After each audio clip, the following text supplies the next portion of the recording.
हरे कृष्णा। जय श्री हरि। प्रिय श्रोताओं, आज बृहस्पतिवार के दिन आप बृहस्पति देव की बड़ी ही दुर्लभ कथा सुनेंगे। इस कथा को सुनने से भक्तों की सभी मनोकामनाएं भगवान बृहस्पति देव की कृपा से पूर्ण हो जाती है। तो आइए बड़े ही श्रद्धा और प्रसन्नचित मन से इस कथा को सुनते हैं। भारतवर्ष में एक प्रतापी और दानी राजा राज्य करता था। वह नित्य गरीबों और ब्राह्मणों की सहायता करता था। यह बात उसकी रानी को अच्छी नहीं लगती थी। वह ना ही गरीबों को दान देती और ना ही भगवान का पूजन करती थी और राजा को भी दान देने से मना करती थी। एक दिन राजा शिकार खेलने वन को गए हुए थे, तो रानी महल में अकेली थी। उसी समय बृहस्पति देव साधु वेश में राजा के महल में भिक्षा लेने के लिए गए और भिक्षा मांगी तो रानी ने भिक्षा देने से इनकार कर दिया और कहा, हे साधु महाराज, मैं तो दान पुण्य से तंग आ गई हूँ। मेरा पति सारा धन लुटाते रहते हैं। मेरी इच्छा है कि हमारा धन नष्ट हो जाए, फिर ना रहेगा बांस और ना बजेगी बांसुरी। साधु ने कहा, देवी, तुम तो बड़ी ही विचित्र हो। धन संतान तो सभी चाहते हैं, पुत्र और लक्ष्मी तो पापी के घर भी होने चाहिए। यदि तुम्हारे पास अधिक धन है तो भूखों को भोजन दो, प्यासों के लिए प्याऊ बनवाओ, मुसाफिरों के लिए धर्मशालाएं खुलवाओ। जो निर्धन अपनी कुंवारी कन्याओं का विवाह नहीं कर सकते हैं, उनका विवाह करा दो। ऐसे और कई काम हैं जिनके करने से तुम्हारा यश लोक और परलोक में फैलेगा।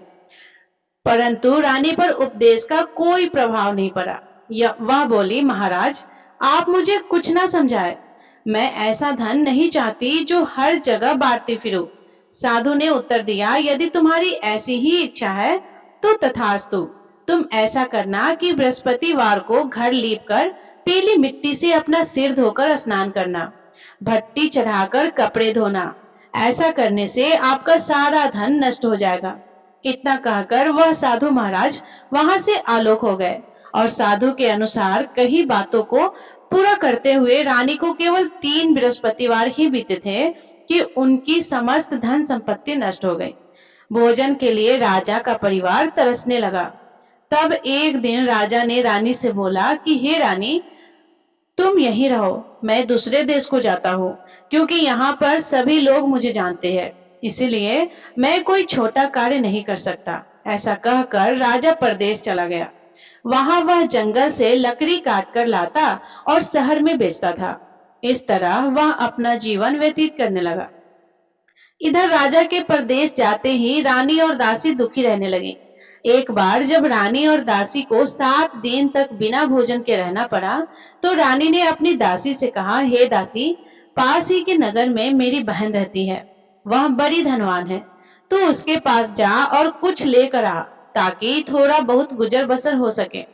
रानी की दासी उसकी बहन के पास गई। उस दिन गुरुवार था और रानी की बहन उस समय बृहस्पतिवार व्रत की कथा सुन रही थी। दासी ने रानी की बहन को अपनी रानी का संदेश दिया, लेकिन रानी की बड़ी बहन ने कोई उत्तर नहीं दिया। जब दासी को रानी की बहन से कोई उत्तर नहीं मिला, तो वह बहुत दुखी हुई और उसे क्रोध भी आया। दासी ने वापस आकर रानी को सारी बात बता दी। सुनकर रानी ने अपने भाग्य को कोसा। उधर रानी की बहन ने सोचा कि मेरी बहन की दासी आई थी, परंतु मैं उससे नहीं बोली, इससे वह बहुत दुखी हुई होगी। कथा सुनकर और पूजन समाप्त करके वह अपनी बहन के घर आई और कहने लगी, हे बहन, मैं बृहस्पतिवार का व्रत कर रही थी। तुम्हारी दासी मेरे घर आई थी, परंतु जब तक कथा होती है तब तक ना तो उठते हैं और ना ही बोलते हैं, इसीलिए मैं नहीं बोली। कहो, दासी क्यों गई थी? रानी बोली, बहन, तुमसे क्या छिपाऊं, हमारे घर में खाने तक को अनाज नहीं था। ऐसा कहते कहते रानी की आंखें भर आई। उसने दासी समेत पिछले 7 दिनों से भूखे रहने तक की बात अपनी बहन को विस्तार पूर्वक सुना दी। रानी की बहन बोली, देखो बहन, भगवान बृहस्पति सबकी मनोकामनाओं को पूरा करते हैं। देखो, शायद तुम्हारे घर में अनाज रखा हो। पहले तो रानी को विश्वास नहीं हुआ, पर बहन के आग्रह करने पर उसने अपनी दासी को अंदर भेजा तो उसे सचमुच अनाज से भरा एक घड़ा मिल गया। यह देखकर दासी को बड़ी हैरानी हुई। दासी रानी से कहने लगी, हे रानी, जब हमको भोजन नहीं मिलता है तो हम व्रत ही तो करते हैं, इसलिए क्यों ना इनसे व्रत और कथा की विधि पूछ ली जाए ताकि हम भी व्रत कर सके। तब रानी ने अपनी बहन से बृहस्पतिवार व्रत के बारे में पूछा। उसकी बहन ने बताया, बृहस्पतिवार के व्रत में चने की दाल और मुनक्का से विष्णु भगवान का केले की जड़ में पूजन करे तथा दीपक जलाए, व्रत कथा सुने और पीला भोजन ही करे। इससे बृहस्पति देव प्रसन्न होते हैं। और व्रत और पूजन विधि बताकर रानी की बहन अपने घर को लौट गई। 7 दिन के बाद जब गुरुवार आया तो रानी और दासी ने व्रत रखा। गुड़साल में जाकर चना और गुड़ लेकर आई, फिर उससे केले की जड़ तथा विष्णु भगवान का पूजन किया। अब पीला भोजन कहाँ से आए, इस बात को लेकर दोनों बहुत दुखी थी, क्योंकि उन्होंने व्रत रखा था, इसीलिए बृहस्पति देव उनसे प्रसन्न थे। इसलिए वे एक साधारण व्यक्ति का रूप धारण करके 2 थालों में सुंदर पीला भोजन दासी को दे गए। भोजन पाकर दासी बहुत प्रसन्न हुई और फिर रानी के साथ मिलकर भोजन किया। उसके बाद वे सभी गुरुवार को व्रत और पूजन करने लगी। बृहस्पति भगवान की कृपा से उनके पास फिर से धन संपत्ति आ गई, परंतु रानी फिर से पहले की तरह आलस करने लगी। तब दासी बोली, देखो रानी, तुम पहले भी इस प्रकार आलस करती थी, तुम्हें धन रखने में कष्ट होता था, इस कारण सभी धन नष्ट हो गया, और अब जब भगवान बृहस्पति की कृपा से धन मिला है तो तुम्हें फिर से आलस्य होता है। रानी को समझाते हुए दासी कहती है कि बड़ी मुसीबतों के बाद हमने यह धन पाया है, इसीलिए हमें दान पुण्य करना चाहिए, भूखे मनुष्यों को भोजन कराना चाहिए और धन को शुभ कार्यों में खर्च करना चाहिए, जिससे तुम्हारे कुल का यश बढ़ेगा, स्वर्ग की प्राप्ति होगी और पितृ प्रसन्न होंगे। दासी की बात मानकर रानी अपना धन शुभ कार्यों में खर्च करने लगी, जिससे पूरे नगर में उसका यश फैलने लगा। उधर एक दिन राजा दुखी होकर जंगल में एक पेड़ के नीचे आसन जमाकर बैठ गया। वह अपनी दशा को याद करके व्याकुल होने लगा। बृहस्पतिवार का दिन था। एकाएक उसने देखा कि निर्जल वन में एक साधु प्रकट हुए। वह साधु वेश में स्वयं बृहस्पति देव थे। लकड़हारे के सामने आकर बोले, हे लकड़हारे, इस सुनसान जंगल में तू इतना चिंता मग्न क्यों बैठा है? लकड़हारे ने दोनों हाथ जोड़कर प्रणाम किया और उत्तर दिया कि महात्मा जी, आप सब कुछ जानते हैं, मैं क्या कहूँ। यह कहकर रोने लगा और साधु को अपनी आत्मकथा सुनाई। महात्मा जी ने कहा, तुम्हारी स्त्री ने बृहस्पतिवार के दिन बृहस्पति भगवान का निरादर किया है, जिसके कारण रुष्ट होकर उन्होंने तुम्हारी यह दशा कर दी है। अब तुम चिंता को दूर करके मेरे कहने पर चलो तो तुम्हारे सब कष्ट दूर हो जाएंगे और भगवान पहले से भी अधिक संपत्ति देंगे। तुम बृहस्पतिवार के दिन कथा किया करो। 2 पैसे के चने मुनक्का लाकर उसका प्रसाद बनाओ और शुद्ध जल से लोटे में शक्कर मिलाकर अमृत तैयार करो। कथा के पश्चात अपने सारे परिवार और सुनने वाले प्रेमियों में अमृत व प्रसाद को बांटकर खुद भी ग्रहण करें। ऐसा करने से भगवान तुम्हारी सब मनोकामनाएं को पूरी करेंगे। साधु के ऐसे वचन सुनकर लकड़हारा बोला, हे प्रभु, मुझे लकड़ी बेचकर इतना पैसा नहीं मिलता जिससे भोजन के उपरांत कुछ बचा सकूं। मैंने रात्रि में अपनी स्त्री को व्याकुल देखा है। मेरे पास कुछ भी नहीं है जिससे मैं उसकी खबर मंगा सकूं। और फिर बृहस्पति देव की क्या कहानी सुनो, मुझको तो कुछ भी मालूम नहीं है। साधु ने कहा, हे लकड़हारे, तुम किसी बात की चिंता मत करो। बृहस्पतिवार के दिन तुम रोजाना की तरह लकड़ियां लेकर शहर को जाओ। तुमको रोज से दुगना धन प्राप्त होगा, जिससे तुम भली भांति भोजन लोगे और बृहस्पति देव की पूजा का सामान भी आ जाएगा। बृहस्पति देव की कथा इस प्रकार है, सुनो। प्राचीन काल में एक ब्राह्मण रहता था। वह बहुत निर्धन था। उसकी कोई संतान नहीं थी। उसकी स्त्री बहुत मलिनता के साथ रहती थी। वह स्नान नहीं करती थी, किसी देवताओं का पूजन नहीं करती थी। इससे ब्राह्मण देवता बड़े दुखी रहते थे। बेचारे बहुत कुछ कहते थे, किंतु उसका कुछ परिणाम नहीं निकला। भगवान की कृपा से ब्राह्मण की स्त्री के कन्या रूपी रत्न पैदा हुआ। कन्या बड़ी होने पर प्रातः स्नान करके विष्णु भगवान का जाप और बृहस्पतिवार का व्रत करने लगी। अपने पूजन पाठ को समाप्त करके विद्यालय जाती। तो अपनी मुट्ठी में जौ भर के ले आती और पाठशाला के मार्ग में डालती जाती। तब यह जौ स्वर्ण के हो जाते, तो लौटते समय उनको बीनकर घर ले आती। एक दिन वह बालिका सूप में उस सोने के जौ को फटककर साफ कर रही थी कि उसके पिता ने देख लिया और कहा, हे बेटी, सोने की जौ के लिए सोने का सूप भी होना चाहिए। दूसरे दिन बृहस्पतिवार था। इस कन्या ने व्रत रखा और बृहस्पति देव से प्रार्थना करके कहा, मैंने आपकी पूजा सच्चे मन से की है, तो मेरे लिए सोने का सूप दे दो। बृहस्पति देव ने उसकी प्रार्थना स्वीकार कर ली। रोजाना की तरह वह कन्या जौ फैलाती हुई जाने लगी। जब लौटकर जौ बीन रही थी, तो बृहस्पति देव की कृपा से सोने का सूप मिला। उसे वह घर ले आई और उसमें जौ साफ करने लगी, परंतु उसकी माँ का वही ढंग रहा। एक दिन की बात है कि वह कन्या सोने के सूप में जौ साफ कर रही थी। उस समय उस शहर का राजपुत्र वहां से होकर निकला। इस कन्या के रूप और कार्य को देखकर मोहित हो गया और अपने घर आकर भोजन और जल त्याग कर उदास होकर लेट गया। राजा को इस बात का पता लगा तो अपने प्रधानमंत्री के साथ उसके पास गए और बोले, हे बेटा, तुम्हें किस बात का कष्ट है? किसी ने तुम्हारा अपमान किया है अथवा और कोई कारण हो सो कहो, मैं वही कार्य करूंगा जिससे तुम्हें प्रसन्नता हो। अपने पिता की राजकुमार ने बातें सुनी तो वह बोला, मुझे आपकी कृपा से किसी बात का दुख नहीं है, किसी ने मेरा अपमान भी नहीं किया है, परंतु मैं उस लड़की से विवाह करना चाहता हूँ जो सोने के सूप में जौ साफ कर रही थी। यह सुनकर राजा आश्चर्य में पड़ गया और बोला, हे बेटा, इस तरह की कन्या का पता तुम्हें लगाओ, मैं उसके साथ तेरा विवाह अवश्य ही करवा दूंगा। राजकुमार ने उस लड़की के घर का पता बताया। तब मंत्री उस लड़की के घर गए और ब्राह्मण देवता को सभी हाल बताया। ब्राह्मण देवता राजकुमार के साथ अपनी कन्या का विवाह करने के लिए तैयार हो गया तथा विधि विधान के अनुसार ब्राह्मण की कन्या का विवाह राजकुमार के साथ हो गया। कन्या के घर से जाते ही पहले की भांति उस ब्राह्मण देवता के घर में गरीबी का निवास हो गया। अब भोजन के लिए भी अन्न बड़ी मुश्किल से मिलता था। एक दिन दुखी होकर ब्राह्मण देवता अपनी पुत्री के पास गए। बेटी ने पिता की दुखी अवस्था को देखा और अपनी माँ का हाल पूछा। तब ब्राह्मण ने भी सभी हाल कह दिया। कन्या ने बहुत सा धन देकर अपने पिता को विदा कर दिया। इस तरह ब्राह्मण का कुछ समय सुखपूर्वक व्यतीत हुआ। कुछ दिन के बाद फिर वही हालत हो गया।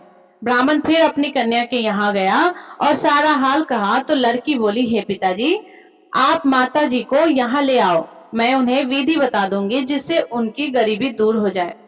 वह ब्राह्मण देवता अपने स्त्री को साथ लेकर पहुंचे तो अपनी माँ को समझाने लगी कि हे माँ, तुम प्रातः काल प्रथम स्नान आदि करके विष्णु भगवान का पूजन करो तो सब दरिद्रता दूर हो जाएगी। परंतु उसकी माँ ने एक भी बात नहीं मानी और प्रातः काल उठकर अपनी पुत्री के बच्चों का जूठन खा लिया करती थी। इससे उसकी पुत्री को भी बहुत गुस्सा आया। उसने एक रात को एक कोठरी से सारा सामान निकाल दिया और अपनी माँ को उसमें बंद कर दिया। प्रातः उसमें से उसे निकाला तो स्नान आदि करा के पूजा पाठ करवाया तो उसकी माँ की बुद्धि ठीक हो गई। इसके बाद वह नियम से पूजा पाठ करती और प्रत्येक बृहस्पतिवार को व्रत रखने लगी।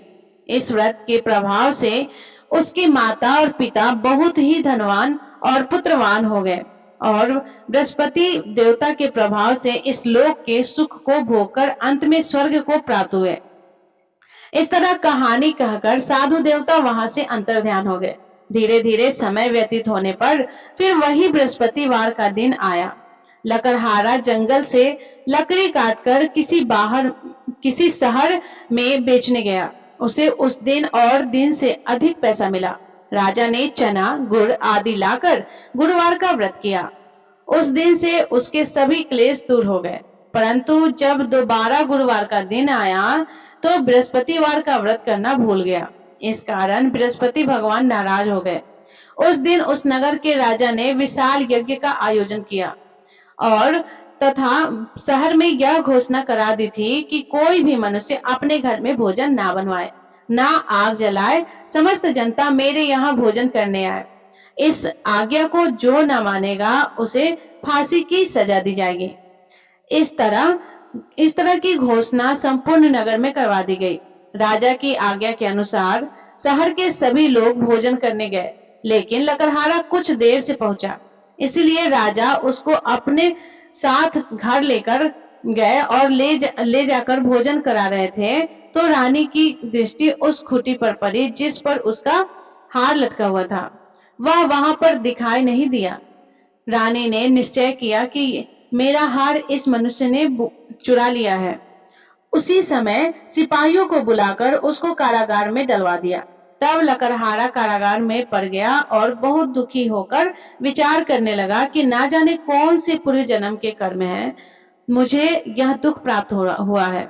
और उसी साधु को याद करने लगा जो कि जंगल में मिला था। उसी समय तत्काल बृहस्पति देव साधु के रूप में प्रकट हुए और उसकी दशा को देखकर कहने लगे, अरे मूर्ख, तूने बृहस्पति देव की कथा नहीं करी, इस कारण तुझे दुख प्राप्त हुआ है। अब चिंता मत करो, बृहस्पतिवार के दिन कारागार में दरवाजे पर 4 पैसे पड़े मिलेंगे, उनसे तू बृहस्पति देव की पूजा करना, तेरे सभी कष्ट दूर हो जाएंगे। बृहस्पतिवार के दिन उसे 4 पैसे मिले। लकड़हारे ने कथा कही। उसी रात्रि को बृहस्पति देव ने उस नगर के राजा को स्वप्न में कहा, हे राजा, तुमने जिस आदमी को कारागार में बंद किया है वह निर्दोष है, वह राजा है और उसे छोड़ देना। रानी का हार उसी खूंटी पर लटका हुआ था। अगर तू ऐसा नहीं करेगा तो मैं तेरे राज्य को नष्ट कर दूंगा। इस तरह रात्रि के स्वप्न को देखकर राजा प्रातः काल उठा और खूंटी पर हार देकर लकड़हारे को बुलाकर क्षमा मांगी और लकड़हारे को योग्य सुंदर वस्त्र आभूषण देकर विदा कर दिया। बृहस्पति देव की आज्ञा के अनुसार लकड़हारा अपने नगर को चल दिया। राजा जब अपने नगर के निकट पहुंचा तो उसे बड़ा आश्चर्य हुआ। नगर में पहले से अधिक बाग, तालाब, कुएं तथा बहुत सी धर्मशालाएं, मंदिर आदि बन गई है। राजा ने पूछा कि यह किसका बाग और धर्मशाला है। तब नगर के सब लोग कहने लगे कि यह सब रानी और बंदी के हैं। तो राजा को आश्चर्य हुआ और गुस्सा भी आया। जब रानी ने उसकी खबर सुनी कि राजा आ रहे हैं, तो उन्होंने दासी से कहा, हे दासी, देख, राजा हमको कितनी बुरी हालत में छोड़कर गए थे। हमारी ऐसी हालत देखकर वह लौट न जाए, इसीलिए तू दरवाजे पर खड़ी हो जा। आज्ञा के अनुसार दासी दरवाजे पर खड़ी हो गई और राजा आए तो उन्हें अपने साथ लेकर आई। तब राजा ने क्रोध करके अपनी रानी से पूछा कि यह धन तुम्हें कैसे प्राप्त हुआ है। तब उन्होंने कहा, हमें यह धन बृहस्पति देव की इस व्रत के प्रभाव से प्राप्त हुआ है। राजा ने निश्चय किया कि 7 रोज बाद तो सभी बृहस्पति देव भगवान का पूजन करते हैं, परंतु मैं प्रतिदिन में 3 बार कहानी और रोज व्रत किया करूंगा। अब हर समय राजा के दुपट्टे में चने की दाल बंधी रहती और दिन में 3 बार कहानी कहते। एक रोज राजा ने विचार किया कि चलो अपनी बहन के यहाँ हो आवे। इस तरह निश्चय करके राजा घोड़े पर सवार होकर अपनी बहन के यहाँ को चलने लगा। मार्ग में उसने देखा कि कुछ आदमी एक मुर्दे को लिए जा रहे हैं। उन्हें रोककर राजा कहने लगा, अरे भाइयों, मेरी बृहस्पति देव की कथा तो सुन लो। वे बोले, लो, हमारा तो आदमी मर गया है और इसको अपनी कथा की पड़ी है। परंतु कुछ आदमी बोले कि अच्छा कहो, हम तुम्हारी कथा भी सुनेंगे। राजा ने दाल निकाली और जब कथा आधी हुई कि मुर्दा हिलने लगा और जब कथा समाप्त हो गई तो राम राम करके मनुष्य उठकर खड़ा हो गया। आगे मार्ग में उसे किसान खेत में हल चलाता मिला तो राजा ने उसे देखकर बोला, अरे भैया, तुम मेरे बृहस्पतिवार की कथा तो सुन लो। किसान बोला, जब तक मैं तेरी कथा सुनूंगा तब तक 4 हरैया जोत लूंगा। जा अपनी कथा किसी और को सुना। इस तरह राजा और आगे चलने लगे। राजा के हटते ही बैल पछाड़ खाकर गिर गए और किसान के पेट में बड़ी जोर का दर्द होने लगा। उस समय उसकी माँ रोटी लेकर आई और उसने जब यह देखा तो अपने पुत्र से सब हाल पूछा और बेटे ने सभी हाल कह दिया। तो बुढ़िया दौड़ी दौड़ी उस घुड़सवार के पास गई और उससे बोली कि मैं तेरी कथा सुनूंगी। तू अपनी कथा मेरे खेत पर चलकर ही कहना। राजा ने बुढ़िया के खेत पर जाकर कथा कही, जिसके सुनते ही वह बैल उठकर खड़े हो गए तथा किसान के पेट का दर्द भी बंद हो गया। राजा अपनी बहन के घर पहुंची। बहन ने भाई की खूब मेहमानी की। दूसरे रोज प्रातः काल राजा जगा तो वह देखने लगा कि सब लोग भोजन कर रहे हैं। राजा ने अपनी बहन से कहा, ऐसा कोई मनुष्य है जिसने भोजन नहीं किया हो, तो मेरे बृहस्पतिवार का कथा सुन ले। बहन बोली कि हे भैया, यह देश ऐसा ही है कि पहले यहाँ लोग भोजन करते हैं, बाद में अन्य काम करते हैं। अगर कोई पड़ोस में हो तो देखाओ। वह ऐसा कहकर देखने चली गई, परंतु उसे कोई ऐसा व्यक्ति नहीं मिला जिसने भोजन ना किया हो। अब वह एक कुम्हार के घर गई जिसके लड़का बीमार था। उसे मालूम हुआ कि उनके यहाँ 3 रोज से किसी ने भोजन नहीं किया है। रानी ने अपने भाई की कथा सुनने के लिए कुम्हार से कहा। वह तैयार हो गया। राजा ने आकर बृहस्पतिवार की कथा कही, जिसको सुनकर उसका लड़का ठीक हो गया। अब तो राजा की प्रशंसा होने लगी। एक रोज राजा ने अपनी बहन से कहा कि हे बहन, अब हम अपने घर को जाएंगे, तुम भी तैयार हो जाओ।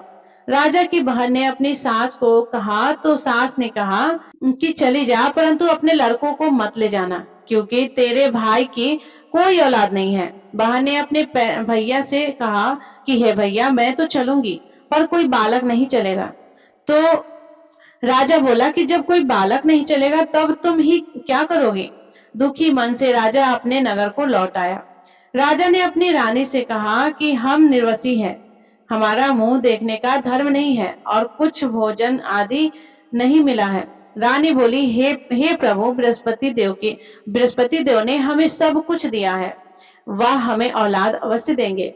उसी रात को बृहस्पति देव ने राजा से स्वप्न में आकर कहा, राजा उठो, सभी सोच त्याग दो, तेरी रानी गर्भ से है। राजा को यह बात सुनकर बड़ी खुशी हुई। 9वें महीने में उसके गर्भ से एक सुंदर सा पुत्र पैदा हुआ। तब राजा बोला कि हे रानी, स्त्री बिना भोजन के रह सकती है, पर बिना कहे नहीं रह सकती। जब मेरी बहन आएगी तुम उससे कुछ मत कहना। रानी ने सुनकर हाँ कर दिया। जब राजा की बहन ने यह शुभ समाचार सुना तो वह बहुत खुश हुई और बधाई लेकर अपने भाई के यहाँ आई। तभी रानी ने कहा कि घोड़ा चढ़कर तो नहीं आई हो, गधा चढ़कर आई हो। राजा की बहन बोली, भाभी, मैं इस प्रकार ना कहती तो तुम्हें औलाद कैसे मिलता। बृहस्पति देव ऐसा ही करते हैं, जैसे जिसकी मन में कामना है सभी को पूर्ण करते हैं। जो श्रद्धा भावना पूर्वक बृहस्पतिवार का व्रत करता है या कथा पढ़ता है अथवा सुनता है, दूसरों को सुनाता है, बृहस्पति देव उसकी सभी मनोकामनाएं को पूर्ण करते हैं। बृहस्पति देव उनकी सदैव रक्षा करते हैं। जो संसार में श्रद्धा भावना और सच्चे हृदय से बृहस्पति देव की पूजा करते हैं, उनकी सभी मनोकामनाएं उसी प्रकार पूर्ण होती है जैसे राजा और रानी ने बृहस्पति देव की कथा का गुणगान किया। उसकी सभी इच्छाएं बृहस्पति देव ने पूर्ण की। मनुष्य को हृदय से उनका मनन करते हुए जयकारा करना चाहिए। तो प्रेम से बोलिए, बृहस्पति भगवान की जय, विष्णु भगवान की जय, समस्त देवी देवताओं की जय। प्रिय श्रोताओं, अब आप भगवान बृहस्पति देव की आरती का श्रवण करें। ओम जय बृहस्पति देवा, स्वामी जय बृहस्पति देवा, छिनी छिनी भोग लगाओ, कदली फल मेवा। ओम जय बृहस्पति देवा, तुम पूर्ण परमात्मा, तुम अंतर्यामी, जगत पिता जगदीश्वर, तुम सबके स्वामी। ओम जय बृहस्पति देवा, चरणामृत निज निर्मल, सब पातक हरता, सकल मनोरथ दायक, कृपा करो भरता। ओम जय बृहस्पति देवा, तन मन धन अर्पण कर, जो जन शरण परे, स्वामी जो जन शरण परे, प्रकट तब प्रभु प्रकट तब हो करे आकर द्वार खड़े। ओम जय बृहस्पति देवा दीन दयाल दयानिधि भक्तन हितकारी स्वामी भक्तन हितकारी। पाप दोष सब हरता भव बंधन हारी। ओम जय बृहस्पति देवा सकल मनोरथ दायक सब संशय तारो। विषय विकार मिटाऊ संतन सुखकारी। ओम जय बृहस्पति देवा जो कोई आरती तेरी प्रेम सहित गावे। ज्येष्ठ आनंद बंद सो निश्चय ही फल पावे। ओम जय बृहस्पति देवा ओम जय बृहस्पति देवा स्वामी जय बृहस्पति देवा। छिनी छिनी भोग लगाओ कदली फल मेवा। ओम जय बृहस्पति देवा। सभी प्रेम से बोलिए भगवान बृहस्पति देव की जय। बोलिए भगवान श्री लक्ष्मी नारायण जी की जय। प्रिय श्रोताओं, अगर आपको आज की वीडियो पसंद आई हो तो वीडियो को लाइक करके चैनल को सब्सक्राइब जरूर कीजिएगा। धन्यवाद। राधे राधे।